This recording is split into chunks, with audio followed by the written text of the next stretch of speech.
Salut à tous. J'ai donc fait deux vidéos hier ou avant-hier, je sais plus, concernant un graphique de Detsey. Donc c'était sur une hausse. J'avais montré un petit peu comment on pouvait détecter les creux et les sommets. J'avais dit que c'était dommage en fait qu'on voyait pas la partie baissière juste avant, mais en fait elle est dans son livre. Je viens de remarquer ça. Donc c'est ça, et donc cette partie-là, ce sommet-là, c'est celui que j'ai expliqué avec la touchette sur le Senkuspan, reprise sur Kijun et reparti. Donc le début de la hausse, il est là. Sur mes vidéos précédentes, c'est ce creux-là, c'est le creux du début de la hausse. Donc là, c'est bien parce qu'on voit ce qui s'est passé avant. Alors, je vais pas dire, je vais pas. Tetsai, ici, il a réexpliquer les égalités temporelles, il en a mis un paquet parce qu'ici, vous voyez la taille du marché, il y avait quand même de quoi faire, hein. Voilà, peut-être ça, il fait beaucoup de fixettes en fait dans son livre et sur Twitter sur les égalités temporelles. Je sais pas, je trouve que c'est des fois rendre les choses plus compliquées qu'elles le sont, mais après ça c'est mon avis personnel.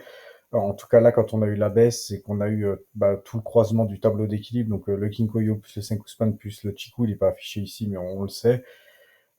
Si ensuite on devait acheter le marché, si possible sans se faire piéger, euh, on voit tout de suite sur les différents creux, sur celui-ci, là, ce creux-là, donc déjà on n'achète pas directement un creux, hein, parce que sinon c'est clairement pourquoi on l'achète pas directement un creux, ça c'est Osoda qui le dit, mais voilà, je suis complètement d'accord avec ça. Sinon là on se fait piéger, là on se fait piéger, là on se fait piéger, là on se fait piéger, et ainsi de suite. Donc on attend, ici on a été stoppé, par Kijun, boum. Ici, vous voyez ce qui s'est passé, sorti sur Kijun, mais il n'y a rien qui se passe. On retombe, on retombe, on retombe. Enfin, je pense que là, il y avait, là, je sais pas, maintenant, sans le calcul des vagues, sans se prendre trop la tête, on sait que ici, on n'est pas encore dans un moment où on va acheter le marché. Là, là, là, là, là, toute cette partie-là, ici, on pourrait considérer que on est dans une latéralisation, pardon, dans la baisse. Ensuite, le marché a continué à baisser. Ça, c'est cette haine qui m'intéresse, moi. C'est celle-là. C'est celle-là qui m'aurait intéressé, en tout cas, euh, si j'avais analysé ce marché-là. La haine dont je parle, c'est celle-là. Celle-là, je vais prendre jusqu'ici. Hop, hop, hop. Donc, je dis pas que c'est pas important tout ce qui s'est passé avant, mais donc on a eu on va dire la touchette ici sur le Senkuspan, le marché a replongé, il a fait cette haine-là. Et ensuite, on sait que tout ça, c'est la hausse, là, puisque c'est celle de la vidéo précédente, comme je l'ai dit. Donc, pourquoi on aurait pu ici considérer que c'était un bon moment pour acheter par rapport à tout ce qu'il y avait avant? Eh ben, parce qu'en fait, on a eu donc une vague de conversion qui a amélioré le Kinkoyo. Il n'y a pas eu tout le temps des améliorations du Kinkoyo ici, mais il y en a eu un paquet quand même. Et ensuite, il y a eu un retour bloqué par Kijun. Je vous invite à regarder ici. Je vais passer tout doucement, mais je vous invite à regarder ici, où, à un moment, on a eu le marché qui allait se faire stopper par Kijun. Ben, il n'y en a pas eu, en fait. Voilà. Et ensuite, le deuxième point qui est important, c'est avec cette vague, donc cette vague N là. Est-ce que je la retrace? Ah non, c'est bon, j'ai pas besoin de la retracer. Donc j'ai cette N là. Et maintenant ici, on peut voir la figure de retournement parce que maintenant on a la N ici et ici. Ah, je m'arrête là, mais il nous faut la cinquième vague. Quand je dis la cinquième vague, hein, je vous invite à regarder mes autres vidéos.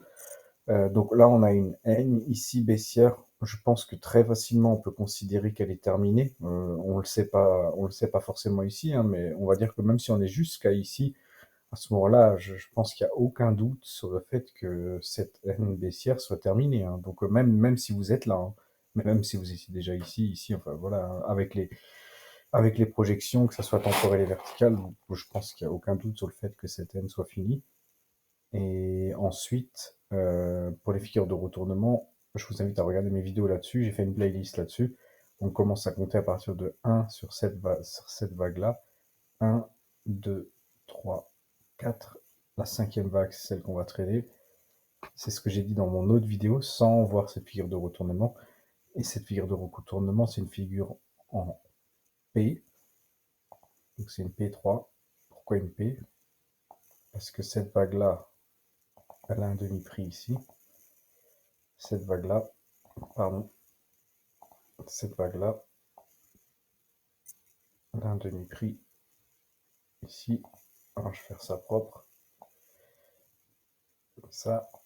Et celui-là, là, je vais faire ça propre. Je sais pas où. Attends, je vais enlever mes vagues.